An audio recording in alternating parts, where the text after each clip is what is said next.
have imagined interested in maths and science. Would you agree we need special effort at that early age? I thank the honourable member for that question. I do agree that these things start at an early age. I learned how to code at the age of 7, and I don't think it's a coincidence that I'm an engineer by training today. I think these things do make a difference, and we're doing everything we can to ensure that young people, especially young girls and women, are able to pursue careers in STEM. Sit on. Thank you, Mr. Speaker. It's a delight to address my beloved former colleague on the Treasury bench. Is she aware of the extraordinary work being done by the new model of technology and engineering, a radical new form of educational tertiary institution in Hereford, blending further education and higher education with a commitment to the enfranchisement, support and development of women in engineering? Mr. Speaker, I would tell my honourable friend that no, I was not aware of the fantastic work that's taking place in Hereford, although I suspect the Foreign Secretary and Minister for Women and Equalities is, and I would particularly love to hear more about it, and very happy for him to write to me and share more about what is taking place there. Olivia. Question number 6, Mr. Speaker. Thank you, Mr. Speaker. The Nationality and Borders Bill, which is part of our new plan for immigration, seeks to build a fair but firm asylum and a legal migration system. On the 16th of September, we published an equality impact assessment for the policies being taken forward through the bill. This includes an assessment on potential impacts on people who are LGBTQ+. Olivia Blake. Mr. Speaker, the Nationality and Borders Bill raises the standard of proof for assessing whether someone has grounds to fear persecution to the higher level of balance of probabilities. If the Minister were LGBTQ+ asylum seeker, how would they prove on the balance of probability that they were, and how would they go about finding proof after a life of trying to hide their identity for fear of persecution? Well, I'm very grateful to the honourable lady for her supplementary question, and I'm mindful of the point that she makes. She'll appreciate the fact that I am new in role in the department, and of course I'm getting up to speed with this bill. We began the Bill Committee yesterday taking evidence, and the line-by-line scrutiny will begin after the recess. I take on board the point that she raises, but I think what is absolutely crucial in relation to how we take the measures in this bill forward is how we operationalise those plans. And I would anticipate and fully expect that we will be sympathetic and taking proper account of the issue that she raises. David Kelly. Number 7, Mr. Speaker. Mr. Speaker, understanding why labour market disparities exist between ethnic groups is complex, and work is ongoing across government to better understand why these disparities exist. But in particular, we have a national programme of mentoring circles involving employers offering specialised support to unemployed young ethnic minority job seekers. Minister, I was as shocked as the rest of us to discover that the increase in young black unemployment was exponentially higher than the increase in young white unemployment at the end of the last quarter of last year, and it hasn't got better. So what specific programmes is he going to undertake to make sure that we don't see the additional scarring of a generation of young black people aged 16 to 24?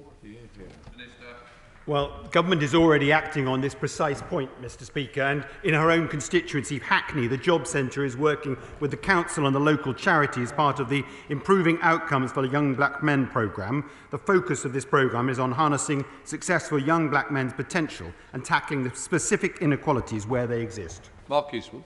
Thank you, Mr. Speaker. As the new trade envoy for Pakistan, does my honourable friend agree that greater trade links and investment between our two great countries can only improve jobs and prosperity for all our communities? It's a completely irrelevant question, unfortunately. I'd love to take it, but it doesn't link. Marion Fellows. Mr. Speaker. Thank you, Mr. Speaker. The key, as the honourable lady will understand, is the vaccine rollout. Mr. Speaker, I was delighted to have my third jab this morning, and I would urge all colleagues to make the case for the vaccine rollout, which is not only important for everyone, but particularly those with protected characteristics, and those of us who are in the 1% who shielded throughout the pandemic. Marion Fellows. Thank you. The outbreak of COVID-19 posed risks to all workers, but especially those with particular disabilities and those who are immunocompromised. The UK Government's National Disability Strategy could have made progress in supporting those workers by introducing statutory timescales on reasonable adjustments for employers, but it didn't. What priorities is the Minister communicating to DWP and B's colleagues on the strategy, and will there be representations made to add timescales to statutory reasonably adjustments? Well, I'm grateful to the Honourable Lady for her questions. Government is working on a number of particular issues, but she'll be aware of the Access to Work strategy, which has introduced a more flexible working offer to support disabled people to move into and retain employment, with home working support, mental health working support, and of course there is Kickstart with over £2 billion worth of funding. We now come to the Minister, Annalise Dodds, Shadow Minister. Thank you, Mr Speaker. Baroness Lawrence's report, An Avoidable Crisis, found the government's failure to secure workplaces where COVID secure had a disproportionate impact on Black, Asian and ethnic minority workers. They're more likely to be trapped in low-paid precarious work, overlooked in decisions on workplace protections and struggling to self-isolate due to risk of financial loss.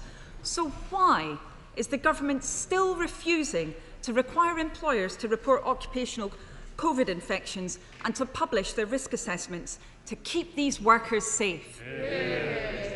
Well, I'm sure the Honourable Lady should meet with the relevant minister specifically, but she'll be aware of the disability strategy. She'll be aware of the access to work that we've introduced with more flexible working offer for disability people, and also the chance for home working support, mental health wellbeing support, and the 20 different BME mentors who are working up and down the country from Birmingham to Brent, from Glasgow to Manchester, to ensure that there is true access. Thank you. I hope the Minister will at least attempt to answer my second question. Now, people with protected characteristics have taken a disproportionate hit to their incomes from their workplaces during the pandemic. Ethnicity pay reporting is a vital tool to address this. 3 years have passed since the McGregor-Smith report recommended it, yet 2 days ago, a government minister said the government still needs to work out even just what it makes sense to report on. Why are the incomes of Black, Asian and ethnic minority people of so apparently little interest to this government? Well, I'd make 2 points in response, Mr Speaker. The first is, of course, that the Equalities Minister has reminded me that the government will be responding to this matter this autumn. And the second is in respect of the shielded. I was shielded myself. I had my third vaccine this morning. We need to make the case that everybody needs to go out and get their third vaccine or their booster straight away. Clerk Coutinho. Thank you, Mr Speaker. Being online is a critical part of politicians' work. And yet, in the last 2 weeks, we've seen the level of abuse that's been targeted at women and people of race at such an appalling level that someone on this side of the House has come off social media and someone on that side of the House has been unable to go to their own party conference. Would the Minister please set out what we can do to get online companies to take more care of the level of abuse and harassment that they tackle online? Mr Speaker, No, I think it's not related really to the question. Are you sure you can answer it to the question? I can. This is a very serious matter. It does touch upon the point raised, and the Honourable Lady for Canterbury and many others deserve the full protection of the police and so many others in our workplace, out of our workplace, on an ongoing basis. And we stand with all of them, regardless of party, Mr Speaker. We now have SNP spokesperson Kirsty Nosworth. Following the 2008 crash, pregnant women and new mothers were made redundant in their thousands, unfairly selected because they were mothers in what's been described as straight-up discrimination and on an industrial scale. The Taylor Review and the UK Government research both confirmed such discrimination still exists. So as the furlough scheme ends, pregnant women and new mothers need immediate action on this. Will the Minister press his colleagues to bring forward the much-delayed employment bill and take immediate action to tackle pregnancy and maternity discrimination? Well, I refer the Honourable Lady to the answer given by my friend who represents the Department of Health, but I also would respectfully invite the Honourable Lady to meet with ministers from BEI specifically to raise the employment status of the women she identifies. We now come to topicals, and we start with Ruth Edwards. Thank you, Mr. Speaker. Would my honourable friend agree that... Oh, topical one, sorry. Mr. Speaker, I am delighted to announce the appointment of LGBT business champion Ian Anderson. Ian will work with the government building the evidence base on how to ensure that LGBT people can be themselves in the workplace. Amongst his first priorities will be kickstarting a business-led mentor network, including SMEs, supporting the Global LGBT Conference and engaging businesses to highlight the economic case for LGBT inclusion. Thank you, Mr. Speaker. Would my honourable friend agree that the best way to tackle geographic inequality is to make sure that people can get great jobs and have fulfilling careers wherever they live? And would she join me in backing the East Midlands Freeport business case, which would create 60,000 jobs across the region? That's Scotland. Mr. Speaker, I do agree with my honourable friend, and I would point out the government is doing just that with our plan for jobs, which includes £895 million to recruit an additional 13,500 work coaches by March 2021, which we achieved. But she raises a very, very important point, and we are, of course, glad to support her region and, of course, all regions across the country. We now come to Shadow Minister Taiwo Owatami. Thank you, Mr. Speaker. Next month, this government will cut the £20 uplift to universal credit.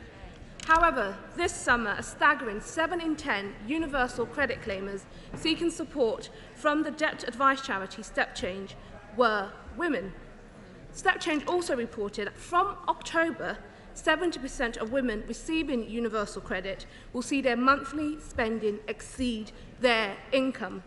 How will the Minister respond to a callous cut that disproportionately impacts women, or, better still, will the Minister support cancelling the cut altogether?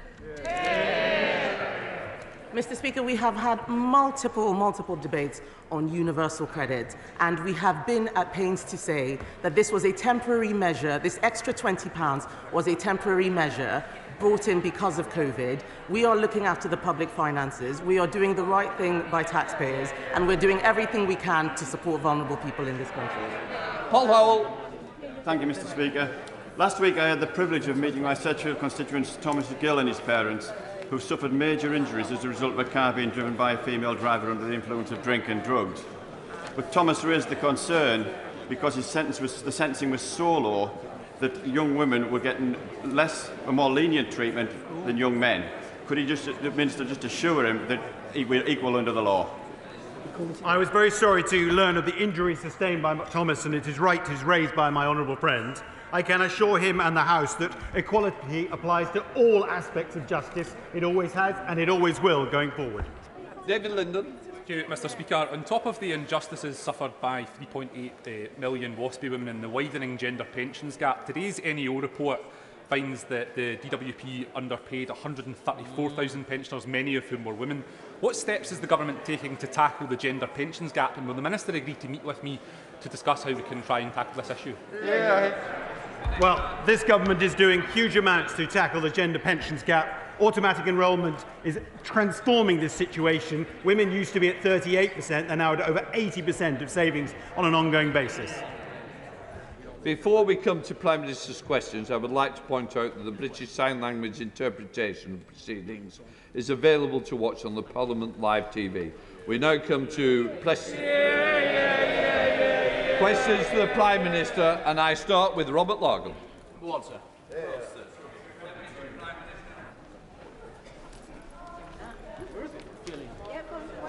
Deputy Prime.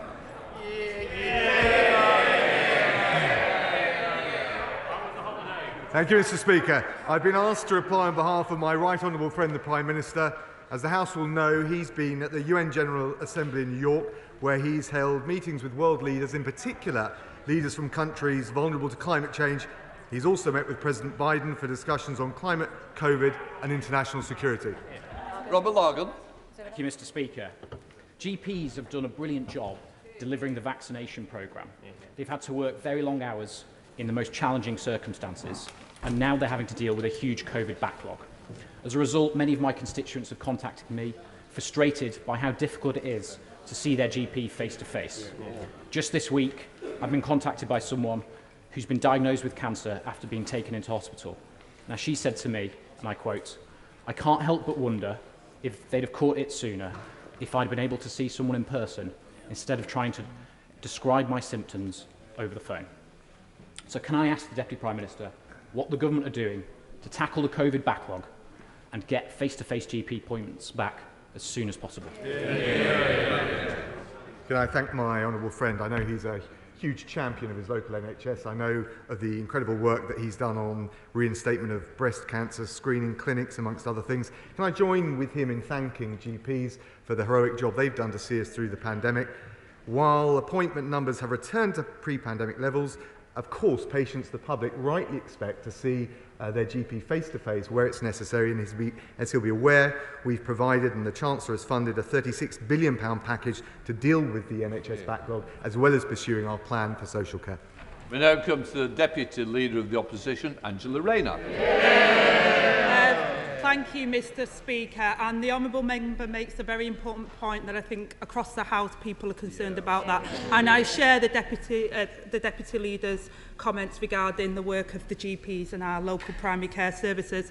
But, Mr. Speaker, can I begin by offering my commiserations to the Prime Minister after he flew away to the US and made absolutely zero progress on the trade deal that he promised us. And can I ask the Deputy Prime Minister, does the Deputy Prime Minister still believe that British workers are amongst the worst idlers in the world?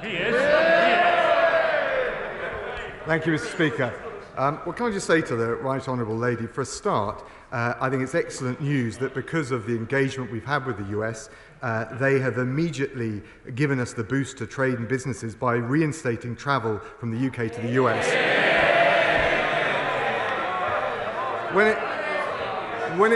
When it comes to British workers, can I just say to her that we've got payroll employment back to levels we saw before the pandemic. We've got youth employment rising. We've got businesses advertising over 1 million jobs at a record high, and the fastest economic growth in the G7 this year.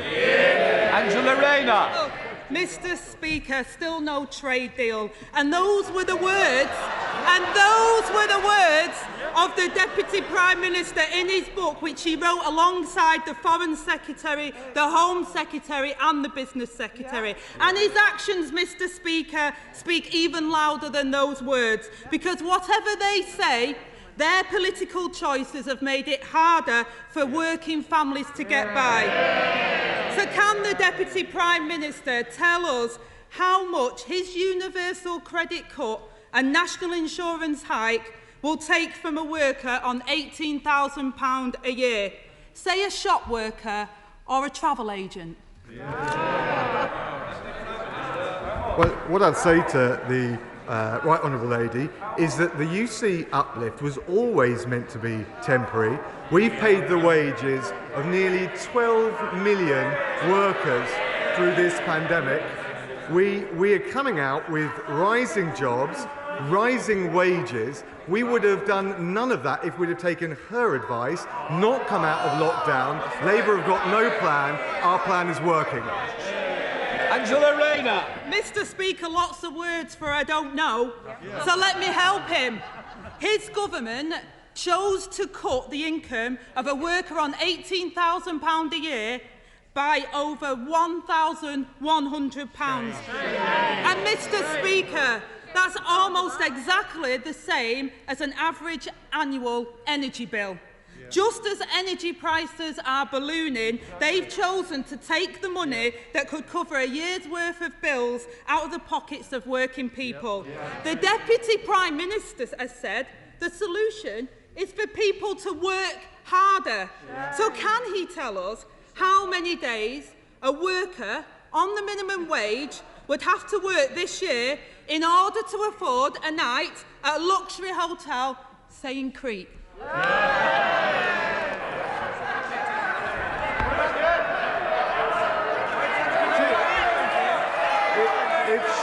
to talk about taxes and easing the burden on the lowest paid, I'd remind her, whenever a Labour Party has gone into government, the economy has nosedived, unemployment has soared, and taxes have gone through the roof. Under this government, we cut income tax, saving every worker £1,200 each year. We've introduced and extended the national living wage, so full-time workers £4,000 better off each year. We've doubled the free childcare for working parents, worth up to £5,000 for every child every year. When Labour takes office, unemployment goes up and the economy goes down. Angela Rayner. Mr. Speaker, he talks about the economy. He doesn't even know how much his own holiday costs. So let me tell him, a worker on the minimum wage would need to work an extra 50 days to pay for a single night at his favourite resort. Probably, Mr. Speaker, even more if the sea was open. The very same week that the government is cutting universal credit, working people face soaring energy bills. The Prime Minister has said it's just a short-term problem and we'll leave it to the market to fix. So can the Deputy Prime Minister guarantee that no one will lose their gas or energy supply or be pushed into fuel poverty this winter? Well, the Business Secretary has made very clear that energy supplies will continue, that our #1 priority is to protect consumers. I just remind her, though, of her words. It was in The Guardian in the 11th of May, so it must be true. She said the Labour Party must stop talking down to people. Working class people don't want a handout, they want opportunities. They're getting those opportunities.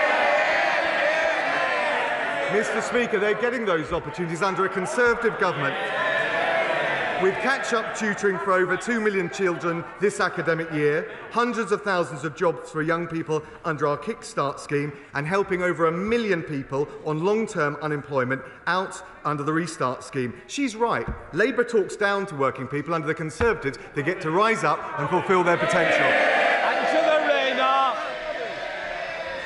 Well, Mr. Speaker, I notice we have a shortage of hot air this week. But just as the Prime Minister isn't here, but the Deputy Prime Minister is doing his best to shore up supplies. And you know what, Mr. Speaker? He talks about opportunities. The government have axed the Green Homes Grant, scrapped the zero carbon home standard, and lost the storage facility that held 3/4 of our gas. Their failures, Mr. Speaker, paved the way for this crisis that will hit families and businesses. And as usual, it will be the British people that will have to pay the price. So can the Deputy Prime Minister guarantee that none of the workers employed by the energy companies will end up unemployed because of his government's failures? Well, can I say to the right honourable lady, there's no shortage of hot air on that side of the benches. The Business Secretary has been absolutely crystal clear. We're seeing the challenge of wholesale gas prices rise all over the world. We will maintain supply this year. The Business Secretary has taken targeted action to support the 2 critical CO2 plants to make sure that not only do we see energy supplies through, but also food distribution. The reality is, for all her cheap political barbs, they have got no plan on that side of the House. If we'd have listened to the Labour Party, we wouldn't have opened up, we wouldn't be bouncing back, jobs wouldn't be rising, and wages wouldn't be rising. Angela Rayner. Mr. Speaker, maybe he should go back to his sun lounger and let me take over. Because the truth is, Mr. Speaker, they were warned about the problems that we faced and the energy crisis that we faced. And there we have it, absolutely nothing to help the people up and down the country who are working themselves to the ground and still struggling to make ends meet. This is a Conservative party that does not care about working people. Families, Mr. Speaker, across the country are worried about heating their homes while he's complaining about having to share his 115-room taxpayer-funded mansion with the Foreign Secretary. Just as, Mr. Speaker, Just as the truth hurts, doesn't it? Just as his government are making choices that are making working families' lives harder. A typical family, Mr Speaker, are facing a tough winter this year. Universal credit down £1,000, rent up £150, gas bills up £150, taxes up and food prices are soaring. Working people will have to choose whether to feed their kids or heat their homes. The choice for the Deputy Prime Minister is, will he make their lives easier or harder? So what will he choose, Mr Speaker? Will the government cancel the universal credit cut? Can I say to the right honourable lady, she should check her facts, because Chevening is funded via a charity, not a penny of taxpayers' money. Let me also tell her the most disastrous thing for energy bills of hard-working people across this country would be to follow Labour's plan to nationalise the energy companies, which the CBI say would cost as much as £2,000 on bills. Mr Speaker, this government's the one taking action to take the country forward with a plan for the NHS, a plan for COVID, and our plan is working. Employment up, job vacancies up, wages up. If we'd have listened to the party opposite, we would never have come out of lockdown. We're the ones taking the difficult decisions, getting on with the job, and our plan is working. Thank you, Mr Speaker. Last week, members of the Armed Forces Parliamentary Scheme from across this House attended our excellent Defence Academy.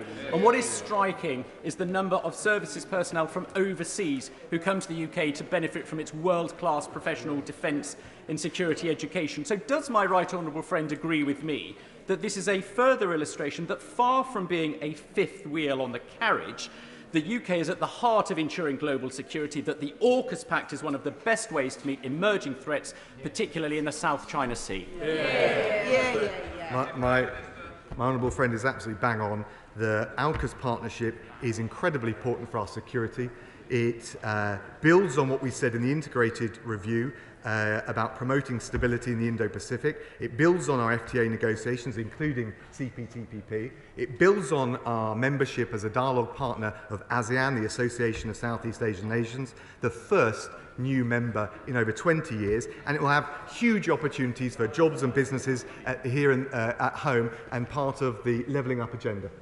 Deputy Leader of the SNP, Kirsty Oswald. Thank you, Mr Speaker. Across Scotland and the UK, millions of families are seeing their incomes slashed by this Tory government, with a toxic combination of Tory cuts, tax rises and the growing cost of Brexit. The Prime Minister promised that he would make energy bills more than £60 per household cheaper after Brexit. Instead, they could skyrocket by £550 at the worst possible time. The UK government is slashing universal credit by £1,040, furlough is ending prematurely, and a Tory tax hike will leave the majority of families hundreds of pounds worse off next year. Right. Let's be clear, this is a Tory cost of living crisis, and yet again lower and middle income families will suffer the most. So will the Deputy Prime Minister agree with me it is time to scrap Tory cuts to universal credit and to introduce an emergency energy payment for lower income families, so no one has to choose between heating and eating this winter? Can I say to the honourable lady, many of those issues are devolved to Scotland, but the price gap, the energy price gap will save 15 million households up to £100 each year. We're also taking targeted measures to extend the warm home discount. That will be £150 knocked off the bills of 780,000 homes. We're providing seasonal cold weather payments to eligible claimants, an extra £25 a week during colder periods. On top of that, we're giving a winter fuel payment to recipients of the state pension. But the crucial thing, Mr Speaker, is that we've got rising employment and rising wages, and that will benefit everyone in Scotland and across the UK. Kirsty Oswald. Thank you, Mr Speaker. And that's a disappointing and perplexing response from the Deputy Prime Minister, who perhaps needs to go back and look again. And I have to say to him, warm words don't heat homes. And unless these Tory cuts are reversed, we will see even more families pushed into hardship and crisis. Mr. Speaker, yesterday I met with the East Renfrewshire Citizens Advice Bureau. They warned of a cost of living tsunami hammering families. A universal credit cut, Tory tax hikes, soaring household bills. Because of this government's choices, people are having to choose between heating their homes or feeding their families. For all their empty rhetoric, you can't level up by making people poorer.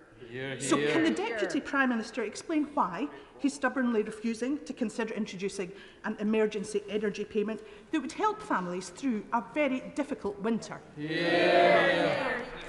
Well, as said, Mr. Speaker, the price cap in place will save 50 million households up to £100 each year. On top of that, because of the approach we've taken with the national living wage, full-time workers will be £4,000 per year better off. But can I just also say to her, I think given the challenges that we understandably face, people expect, including in Scotland, for us to come together, stop this scaremongering, stop this sowing of division,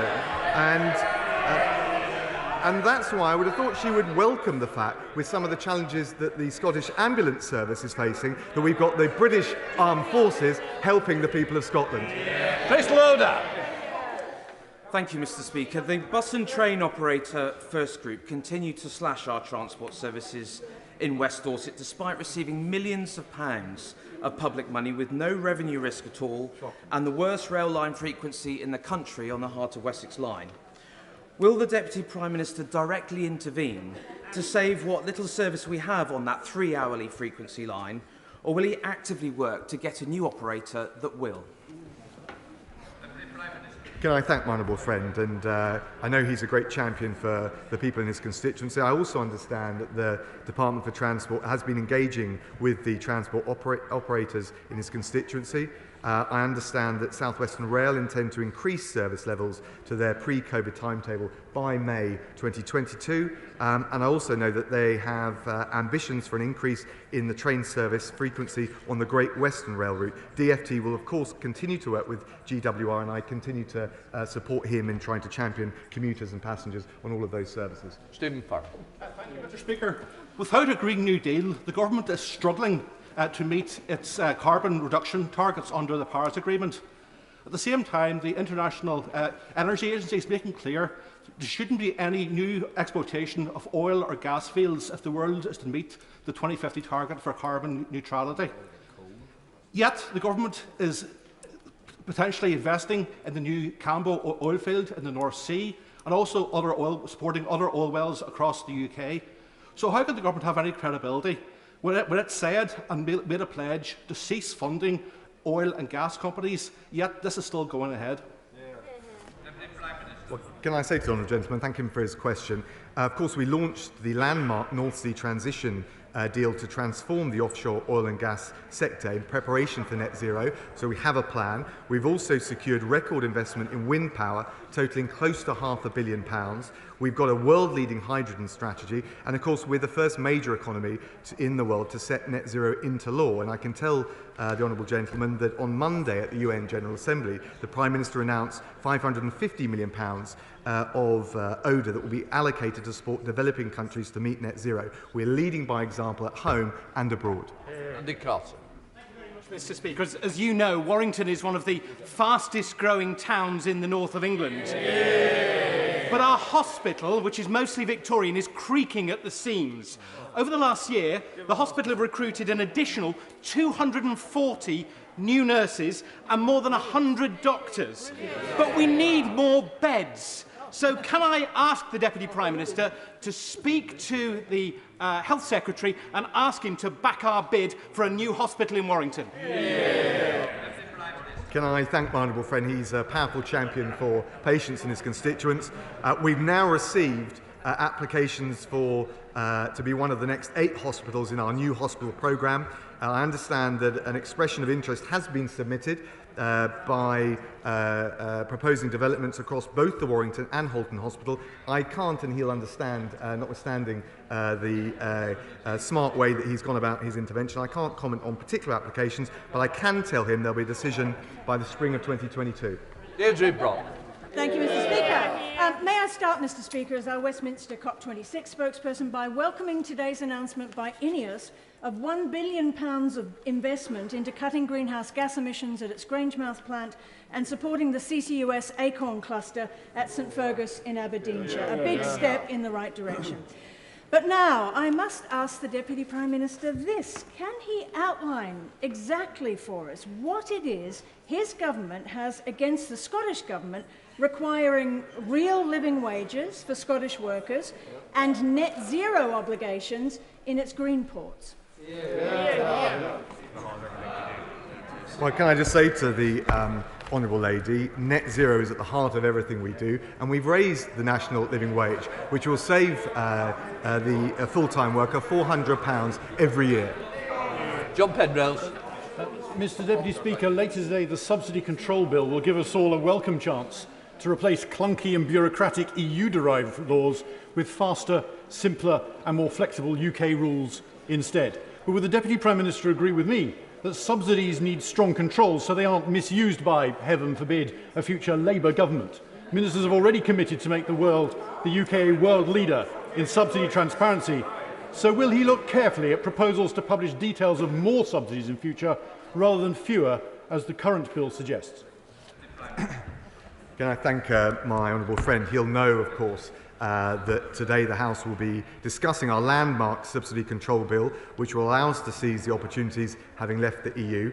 Our new control system will provide quicker and more flexible support to British businesses, but he's right with what he said about transparency, and decisions on subsidies that were previously subject to approval by unelected EU bureaucrats will now be decided subject to the scrutiny and the rigour of honourable members on both sides across this House, and that will give us the transparency but also the accountability that he wants. Bernie Sherman. Mr Speaker, I've known the honourable gentleman for some time and always got on quite well with him. He represents one of the wealthiest constituencies in the country. Can he assure me that he still believes in the redistribution of income in our country? Does he really believe in levelling up? And if he does, will he make sure that Channel 4 stays in Leeds, stays in the public sector, because it's essential in the growth of our tech economy in the north of England? Mr Speaker, we put the UK Infrastructure Bank in Leeds because we love Leeds. And can I just say, he asks about inequality and levelling up. The levelling up agenda will of course help those in the Midlands, those in the North, but it will also help those in London and the South East by easing the pressure on the economy, by easing the pressure on tax revenues, and by easing the pressure on planning. Chris Green. Thank you, Mr Speaker. The government says that to protect the most vulnerable, it is compelling care workers to be vaccinated against COVID-19, even though this is expected to force out 40,000 carers who have been on the front line throughout the pandemic. Would my right honourable friend set out why the same approach isn't being taken to protect the most vulnerable in the National Health Service? Can I thank my honourable friend? Look, we're very clear. Vaccines are saving lives. They're also boosting the economy because they've allowed us to open up. That's particularly important for the risk to vulnerable people, including carers in care homes. Over 90% of care home staff have received their first dose ahead of the November deadline. We encourage others to get vaccinated, and of course the DHSC is currently considering whether to make vaccination of not just COVID but also flu a condition of deployment for frontline workers in health but also in care settings. Tricia Gibson. In employers' national insurance payments will place a huge burden on the public sector, from local government to police and fire services. Can the Deputy Prime Minister tell the House what the financial impact of this will be, both north and south of the border, and if additional funding will be provided to ensure there are no cuts to our vital public services? Well, can I just say to the Honourable Lady that, of course, the Treasury assessed very carefully these measures. We're supporting hundreds of thousands of jobs for young people under our Kickstart scheme. There's a range of other measures that we're taking, including the Restart scheme, and of course we look at the tax burden, but I would just remind her that we're the ones that have taken 1,200. We're the ones that have saved the average worker £1,200 every year. We've doubled the free childcare for working parents, and frankly, to the Honourable Lady, we're of course mindful of the pressure on public service as with the private sector. We're doing everything we can. But the SNP opposed coming out of lockdown. The SNP opposed. Order! Please, we've got to try and get through some questions. It's your own side. You're stopping asking the questions, Deputy Prime Minister. Too long an answer. Deanna Davis. Thank you, Mr. Speaker. Much of the reason that I stand in this chamber today follows a chain reaction of events following the death of my father from a single punch assault. But my dad is just one of many victims, which is why this week we are marking One Punch Awareness Week. So can I ask the Deputy Prime Minister if he'll join me in showing his support for One Punch Awareness Week, and can I extend an invitation to him to join me immediately after PMQs in Westminster Hall, and indeed all colleagues right across the House to join us to show that support. Can I say to my honourable friend, I know how much this campaign means to her personally. I know that honourable members across the House will be very proud of the tenacious way she is pursuing that campaign. Of course I will join her in Westminster Hall, and I would encourage all honourable members to do the same. Lockhart. Thank you, Mr. Speaker. Following the ill-informed and partisan comments from President Biden overnight, would the Deputy Prime Minister urge the Prime Minister to point out to those he meets in the US who actually care about political stability in Northern Ireland that far from defending the Belfast Agreement, the Northern Ireland Protocol is now the single greatest danger to the political institutions? Mr. Speaker, the situation is now time critical. Does the Deputy Prime Minister agree with me that a solution that restores Northern Ireland's place within the United Kingdom's internal markets is the only way to avert the collapse of the institutions, and such a solution must be found in weeks rather than months? Can I thank the Honourable Lady? We absolutely agree that having a smart and pragmatic approach is the only way that we will be able to uphold the Good Friday Agreement for all communities in Northern Ireland. And notwithstanding what the reporting has said, I know, having been in Carbis Bay with the Prime Minister and with the President, that he understands our view, and we've explained our position, as well as them taking into account what the EU has said. Jesse Norman. Mr. Speaker, the House will know that the River Wye is one of the most beautiful rivers in our country and also a priceless national asset, yet it is being threatened by phosphate pollution. Will my right honourable friend press colleagues in the government and in number 10 to work with us to push the agencies and other interested bodies to a long-term integrated plan to clean up the River Wye? Can I thank my honourable friend? Of course, the government understands, and he champions eloquently the importance of the River Wye. We'll do everything we can to support him with preserving it for future generations. Margaret Farrier. Thank you, Mr. Speaker. With less than 100 days until Christmas, many of our constituents will be choosing to shop for children's toys online. There have unfortunately been incidents of young children swallowing small parts like batteries and magnets, which require invasive medical intervention. With rogue traders out there, Deputy Prime Minister, how can consumers be satisfied that toys they purchase via online marketplaces are safe, marked as age appropriate and meet the required safety standards?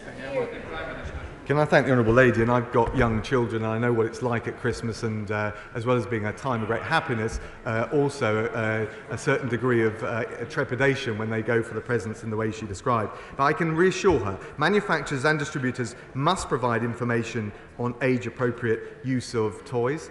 The UK Office for Product Safety and Standards will take action to remove products online that pose any risk, and our product safety framework is being reviewed to make sure that it's fit for purpose, that it's updated in line with new products going onto the market, and above all, that it protects consumers. Jonathan Gullis. Thank you very much.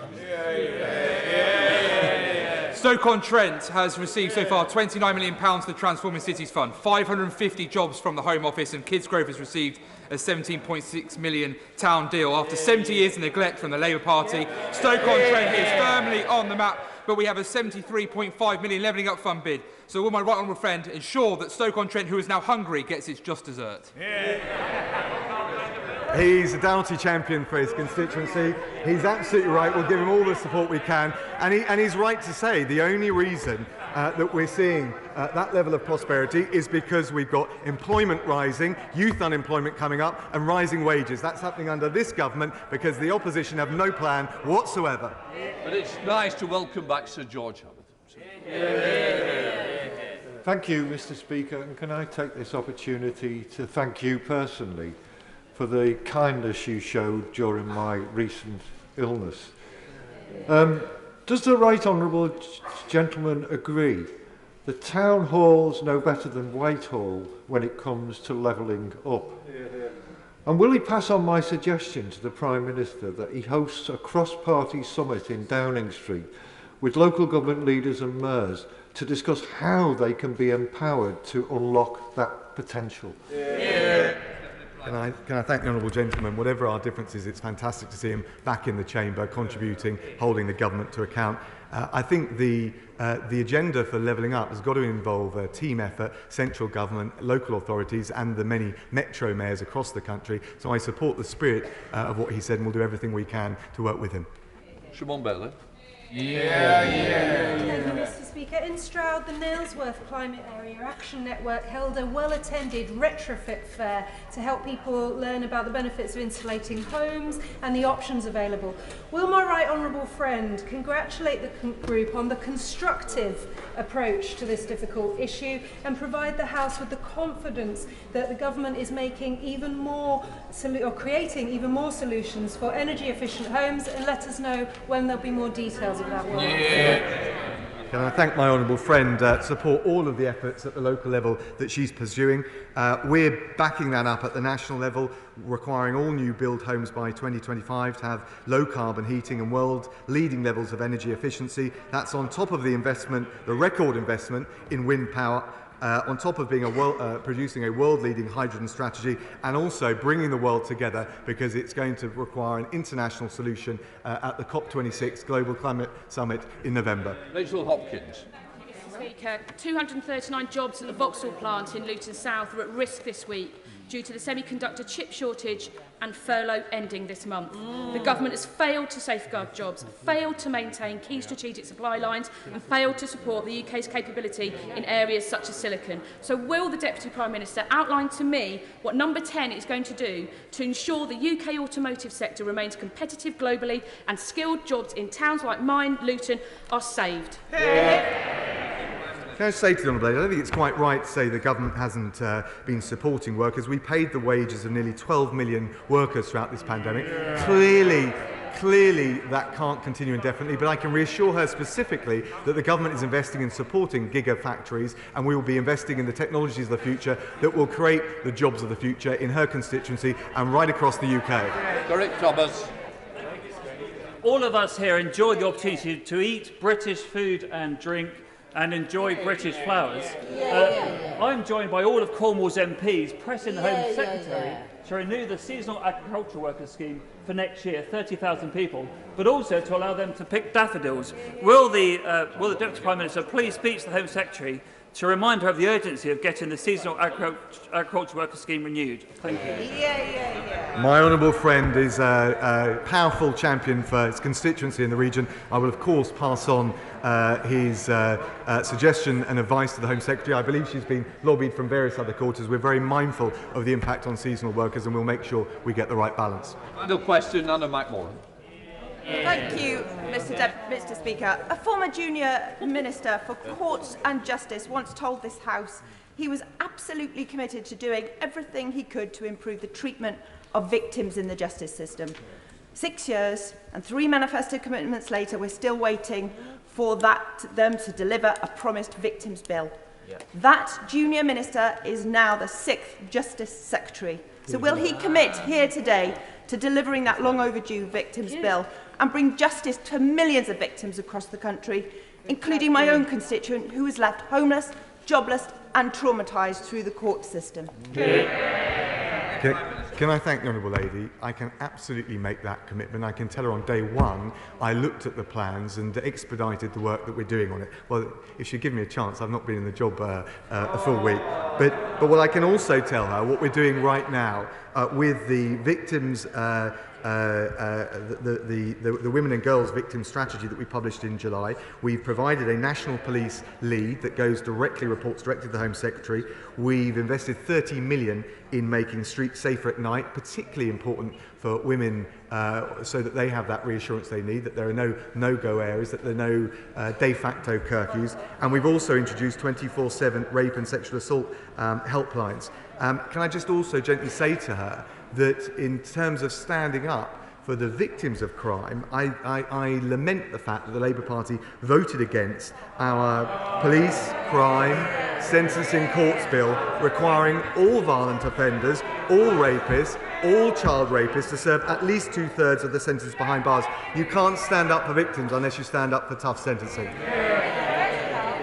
Right, that is the end of questions. I'll let people leave before I just read out.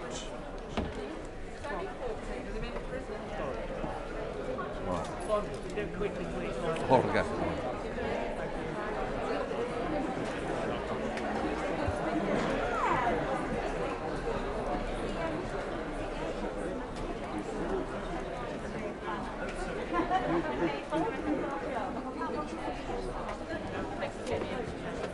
Thanks, Lynn. No problem, George. Lovely to see you, man. Can I remind